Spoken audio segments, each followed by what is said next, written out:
1 दिसंबर 1945। हम सुबह 5 बजे उठे।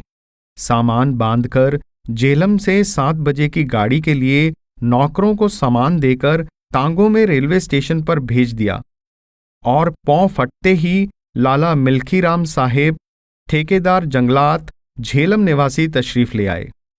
उनके साथ सत्संग घर झेलम में संगत को दर्शन देने गए। मैं और भाई शादी तो कार में बैठे रहे।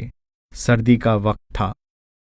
हुजूर सत्संग घर में चबूतरे पर बैठे रहे और सत्संगियों को वचन फरमाते रहे।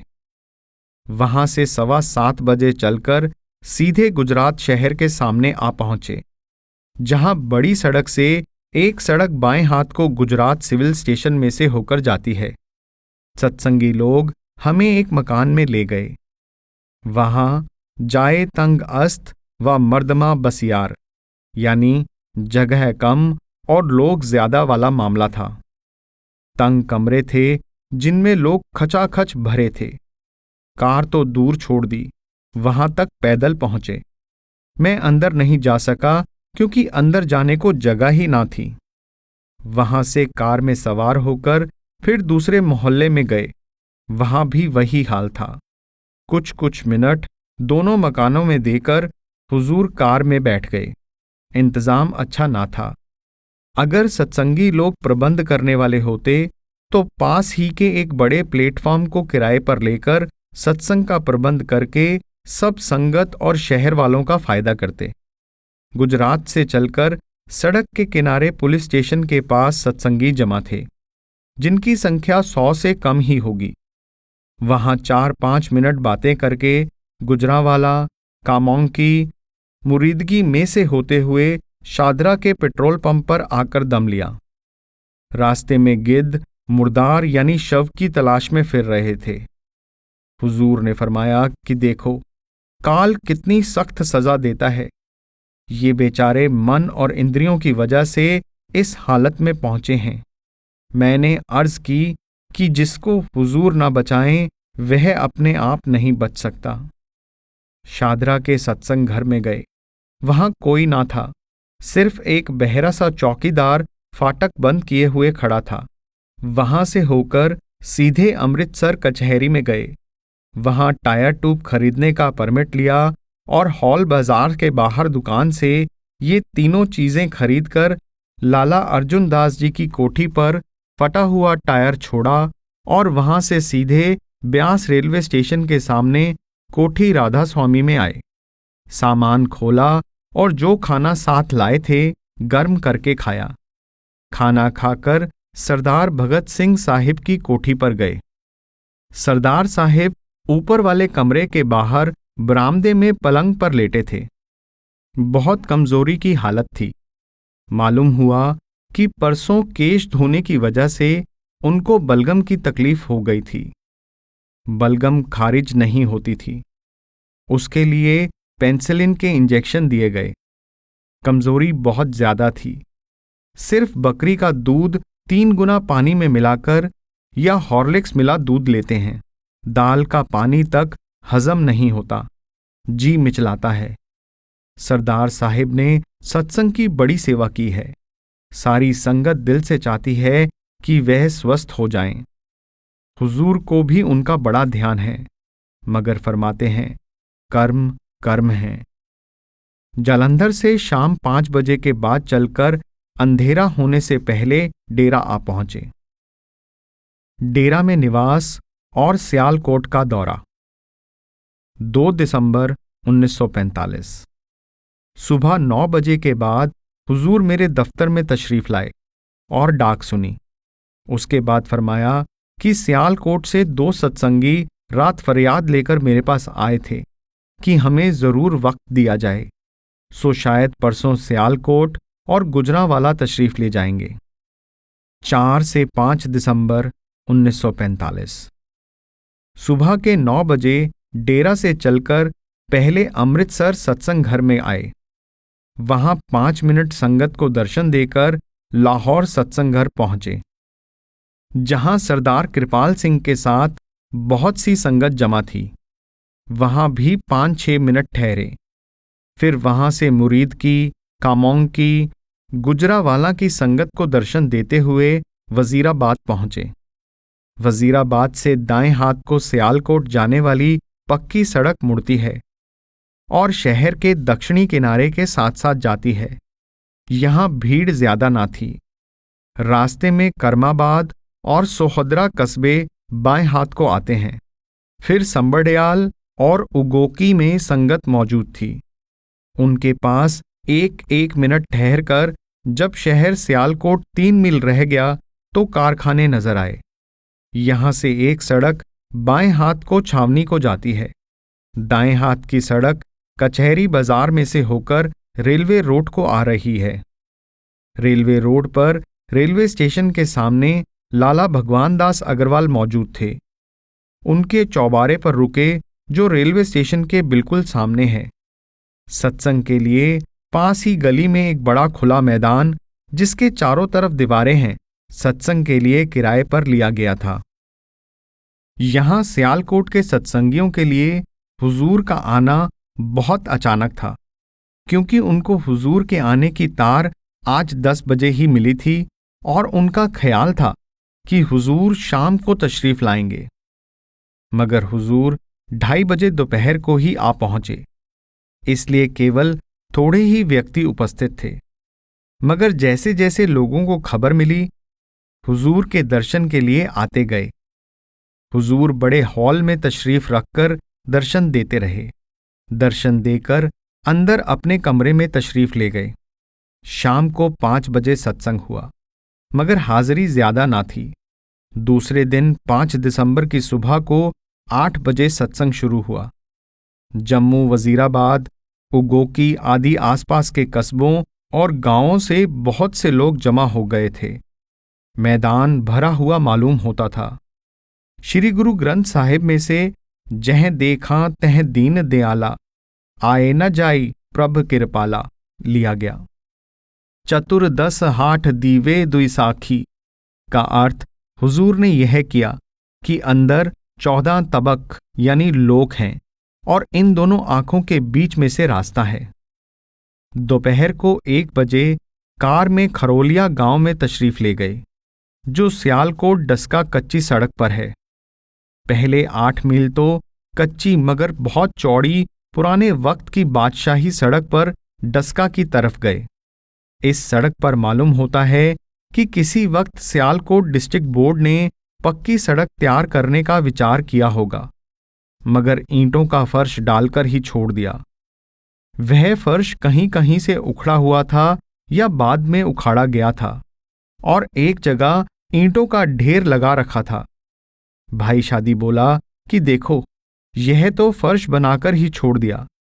फिर कहने लगा कि यह तो फर्श भी उखाड़ लिया। यह रास्ता मोटर कार के लिए बहुत खराब था। उसके बाद भी दाएं हाथ को 3 मील तक मोड़ तोड़ का रास्ता आया, जिसके आर पार कई जगह पानी की आडें यानी नालियां बनी हुई थी। बहुत मुश्किल से गांव के बाहर पहुंचे तो वहां से गांव के बहुत से स्त्री पुरुष हमारे पीछे पीछे हो लिए और बड़ी धूल उड़ी। आधे मील पर जाकर सत्संग घर आ गया तो शुक्र किया कि खैर अब आराम से बैठेंगे तो सही। वहां 2:15 बज चुके थे, इसलिए श्री गुरु ग्रंथ साहिब में से एक शब्द लिया गया। इस गुफा में अखुट पंडारा यानी इस वजूद में बेशुमार खजाने हैं। इसके बाद वहां के एक सत्संगी के घर चरण डालकर हुजूर कार में वापस 4 बजे सियालकोट आ पहुंचे और धूल मिट्टी को झाड़कर सत्संग में जाने को तैयार हो गए। यह है हुजूर की मेहनत, सख्त मेहनत इस उम्र में, जिसको देखकर अक्ल दंग रह जाती है। परोपकार के लिए कौन इतनी मेहनत करता है। शाम के सत्संग में काफी संगत थी। सारा पंडाल भरा हुआ था। हुजूर ने जग में घोर अंधेरा भारी और बिख बोयथा लादया लिए और खूब व्याख्या की। फरमाया कि सत्संग में किसी मजहब की निंदा या टिप्पणी नहीं होती, बल्कि सब मजहबों के बुनियादी उसूल एक हैं। यह कहा जाता है और सब मजहबों का खुदा एक ही है, और उससे मिलने का तरीका भी एक ही है, सिर्फ हर एक मजहब की शरीयत अलग अलग है। सत्संग के बाद हुजूर कार में छावनी सियालकोट की तरफ गए और कंपनी बाग में से होते हुए फिर वापस आ गए। एक नाला शहर के पास से बहता है। हुजूर ने फरमाया कि इस नाले के नीचे की तरफ बेर साहिब का गुरुद्वारा है, जहां हुजूर बाबा जी महाराज ने एक दफा जाकर सत्संग किया था और बाबा खड़क सिंह जी के पिता उनके सत्संगी थे। शहर सियालकोट की जलवायु बहुत अच्छी मालूम होती है, क्योंकि यहाँ के लोग लंबे कद के और स्वस्थ हैं। 6 दिसंबर 1945। आज सुबह के सत्संग में गुरु नानक जी का शब्द काम क्रोध पर हर पर निंदा, लब लोभ तज होए निचिंदा लिया गया। शाम को इतनी संगत जमा हुई कि सारा मैदान भर गया और तिल धरने की जगह नहीं रही, क्योंकि जो दफ्तरों में नौकर हैं उन लोगों को 4 बजे के बाद छुट्टी मिलती है। हुजूर ने कबीर साहिब का शब्द कर नैनो दीदार महल में प्यारा है लिया, मगर मेरा ख्याल है कि बहुत थोड़े लोग इसको पूरी तरह समझे होंगे। यद्यपि महाराज जी ने अपनी तरफ से समझाने की पूरी कोशिश की। मेरा ख्याल इस वजह से है कि एक दफा फिरोजपुर में जब यह शब्द लिया गया और हुजूर ने इसकी व्याख्या की, तो एक लायक और काबिल हिंदू सेशन जज ने, जो मेरे पास ही बैठे थे, बताया कि यह मेरी समझ से बाहर है। हाँ, जो सत्संगी हैं या जिन्होंने पहले सत्संग सुने हैं उनकी समझ में आया होगा। आज कई 100 लोगों को दोपहर के वक्त नाम दिया गया। चुनाचे हुजूर को सुबह के 7 बजे से लेकर शाम के सत्संग के अंत तक 7 बजे तक काम करना पड़ा। हुजूर ने सिवाय दूध के कुछ नहीं लिया। फिर Sardar Khajan Singh Sahib, PC retired pensioner, जो बहुत सालों से महाराज जी से परिचित हैं, तशरीफ लाए। सरदार साहिब को पुस्तकें पढ़ने और लिखने का शौक है। पहले सिखों का इतिहास लिख चुके हैं, अब कोई और पुस्तक लिखने की तैयारी कर रहे हैं। 7 से 8 दिसंबर 1945। आज सुबह को पहले तो हुजूर ने संगत को दर्शन दिए, फिर एक सत्संगी के बीमार भाई को दर्शन देने शहर के एक मोहल्ले में तशरीफ ले गए। बीमार को नाम नहीं मिला था, उसे ज्यादा होश नहीं था। वहां से निकलने पर मोटर कार में बैठते ही हुजूर को सख्त खांसी का दौरा हुआ और कई मिनट तक रहा। छोटी सी शीशी में से होम्योपैथिक दवाई की बारीक गोलियां मुंह में डाली तो आराम हुआ। वहां से पेट्रोल डलवाकर वजीराबाद को रवाना हो गए। रास्ते में फरमाया कि इस बीमार के बहुत ही सख्त कर्म हैं। मैंने कहा कि हम बेशक ऐसे ही हैं, हुजूर ही बख्शने वाले हैं। फिर वहां से कुछ मील चलकर दाएं हाथ को उगोकी का कस्बा सड़क के नजदीक ही है।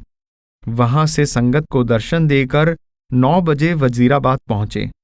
वहां लाला मिल्खीराम साहिब ठेकेदार जंगलात ने दरियाए पलखू के किनारे एक मकान में सत्संग का इंतजाम कर रखा था। यद्यपि संगत की संख्या बहुत कम थी, मगर यह बढ़ती चली गई। कुछ लोग शहर से, कुछ रेलगाड़ियों में बाहर से आते रहे। नामे ही ते सब किछ हुआ, बिन सतगुर नाम न जापे, श्री गुरु ग्रंथ साहिब में से लिया गया।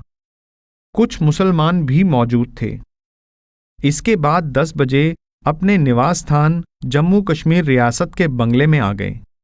आज आसमान पर बादल हैं, धूप कम और सर्दी ज्यादा है। शाम को फिर 8 बजे सत्संग हुआ। एक मौलवी साहेब एक नौकर सहित सत्संग में तशरीफ लाए। पहले अदब से झुककर सलाम किया, फिर जमीन पर बैठकर माथा टेका और बड़े गौर से सत्संग सुना, और जब जाने लगे तो पीठ हुजूर की तरफ ना की। हुजूर ने मौलाना रूम और शम्स तबरेज में से हवाले देकर सत्संग किया। वजीराबाद में किसी को नाम नहीं दिया गया। सुबह 8 बजे वजीराबाद संगत को सत्संग घर में दर्शन देकर गुजरांवाला की तरफ रवाना हो गए। इस सारे दौरे में हुजूर ने किसी के यहाँ खाना नहीं खाया। जहां जहां गए अपने खाने का अलग इंतजाम किया, किसी के सिर पर बोझ नहीं डाला। 9 बजे गुजरावाला सत्संग घर में तशरीफ लाए। थोड़े से लोग मौजूद थे। पंडित प्रभुदयाल सब जज साहिब हुजूर को अपनी कोठी सिविल लाइंस में ले गए और वहीं ठहराया। यह कोठी बहुत बड़ी है। हम सबको अलग अलग कमरे रहने को दिए गए। एक मौलवी साहिब तशरीफ लाए। बताया कि मैं मोहड़ा शरीफ, गोलड़ा शरीफ और तोनसा शरीफ के सब पीरों से वाकिफ हूं और बैत यानी दीक्षा मोहड़ा शरीफ वालों से की, जो कोहमरी के पास है। कुरान, अरबी और फारसी के आलिम हैं और कुरान पर पूरी श्रद्धा रखते हैं। हुजूर से कहा कि हमें लताइफे सिता यानी कलब अर्थात मन का अमल बताया गया है। हुजूर ने फरमाया कि हिंदुओं और मुसलमानों में 2 किस्म के फकीर होते हैं। एक दर्जाते सिफली यानी निम्न श्रेणी के, जिनका अभ्यास आंखों के नीचे तक है या अधिक से अधिक मकामे अल्लाह तक। दूसरे दर्जाते उल्वी यानी उच्च श्रेणी के, जिनका अभ्यास आंखों के ऊपर से शुरू होकर मकामे हक यानी सतलोक तक जाता है। मौलवी साहिब ने कहा कि मुर्शिदे कामिल माली की भांति हैं। अगर मालिक माली से कहे कि फला पौधे को उखाड़ फेंको, चाहे वह कितना ही कीमती या फला फूला क्यों ना हो, तो उसको हुक्म मानना पड़ेगा। इसी तरह गद्दी नशीन मुकर्रर करना मालिक के इख्तियार में है। हुजूर ने पूछा कि कुरान शरीफ की हर सौरात के शुरू में जो हर्फ आते हैं, जिनको मक्तआत कहते हैं, उनका क्या मतलब है? मौलवी साहिब ने जवाब दिया कि किसी को इस भेद का ज्ञान नहीं। हाँ, कुछ लोगों ने इल्म और अक्ल के जोर से इनके अर्थ निकाले हैं, मगर वे दुरुस्त नहीं हैं। इसके बाद हुजूर 10 बजे सत्संग में तशरीफ ले गए और शाम को फिर 4:30 बजे सत्संग हुआ। नामे ही ते सब किछ हुआ और तेरियां खाणी तेरियां बाणी, विन नामे सब परम पुलाणी। और मल्हार की वार का 26वां श्लोक भी पूरे गुरु की पहचान के बारे में लिया गया।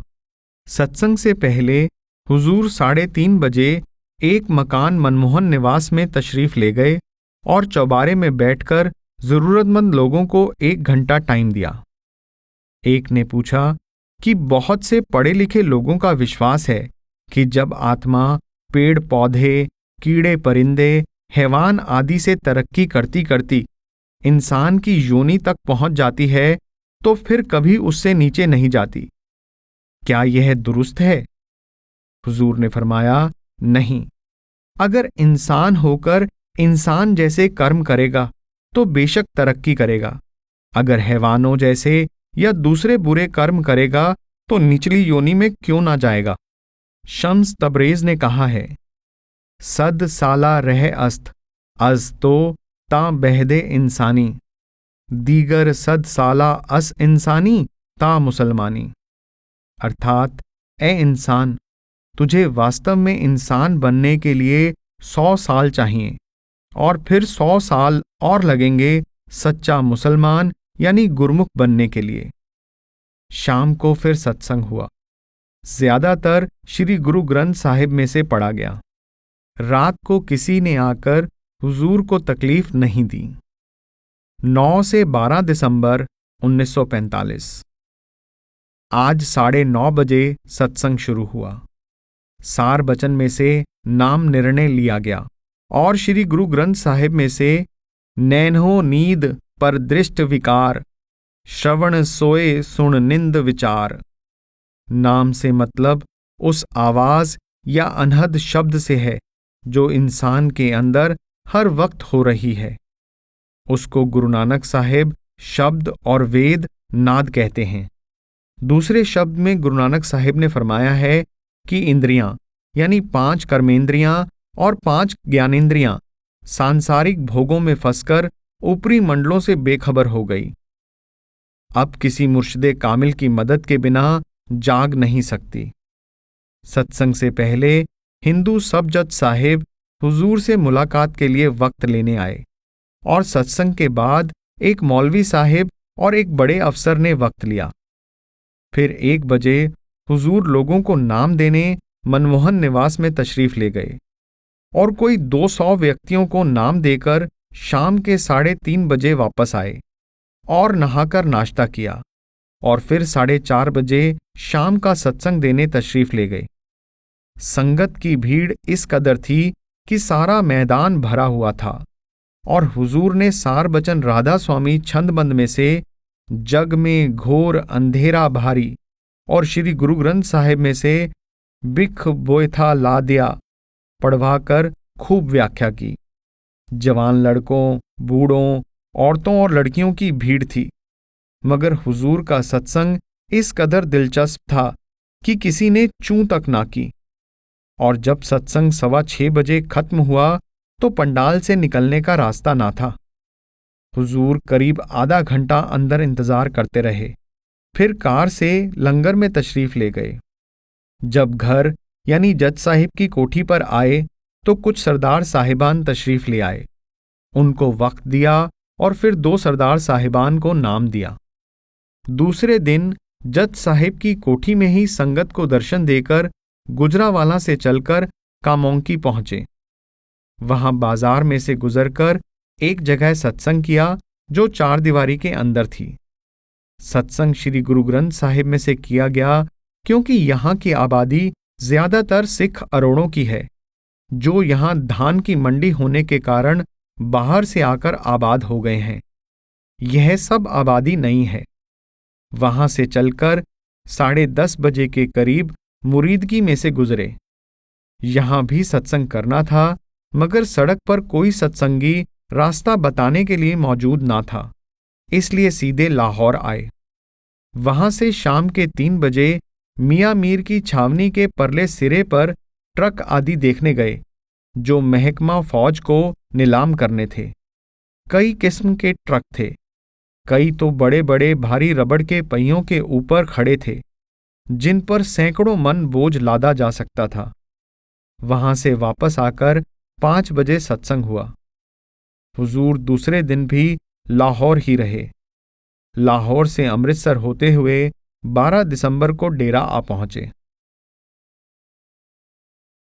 कालू दी बड़ का दौरा और डेरा में निवास। 15 दिसंबर 1945।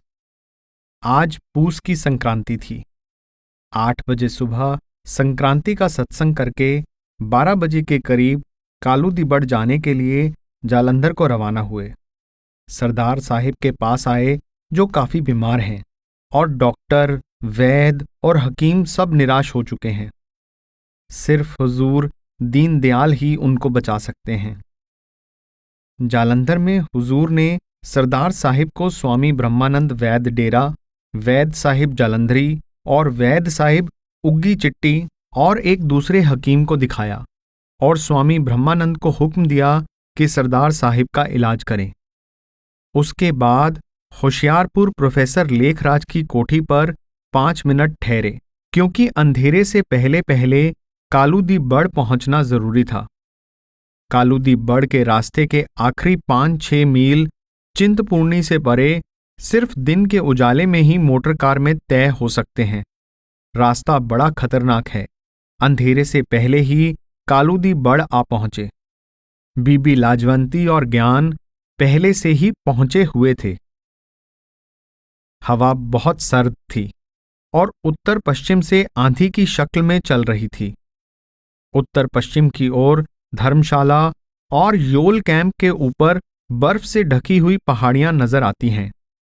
दिन को धूप में बर्फ दूर से सफेद सफेद चमकती हुई नजर आती है, मगर जब यह बर्फीली हवा जिस्म को लगती है तो बहुत बुरा मालूम होता है। यह पहाड़ आजकल सोया हुआ मालूम होता है। गर्मियों में तो सामने वाले रास्ते में बहुत आना जाना रहता है। अब ना तो आना जाना है, ना कोई आवाज सुनाई देती है। बकरियां भी नजर नहीं आती। 17 से 21 दिसंबर 1945। आज शाम के 3:30 बजे सत्संग शुरू हुआ और 5 बजे खत्म हुआ। संगत कम थी क्योंकि यहाँ सर्दी बहुत हो जाती है। गरीब लोग बाल बच्चों को लेकर या अकेले बगैर बिस्तरे के दूर से नहीं आ सकते। फिर भी 20 दिसंबर को संगत काफी थी। लाउडस्पीकर लगाया गया। लोग नाम लेना चाहते थे, मगर अब की बार किसी को नाम नहीं दिया गया।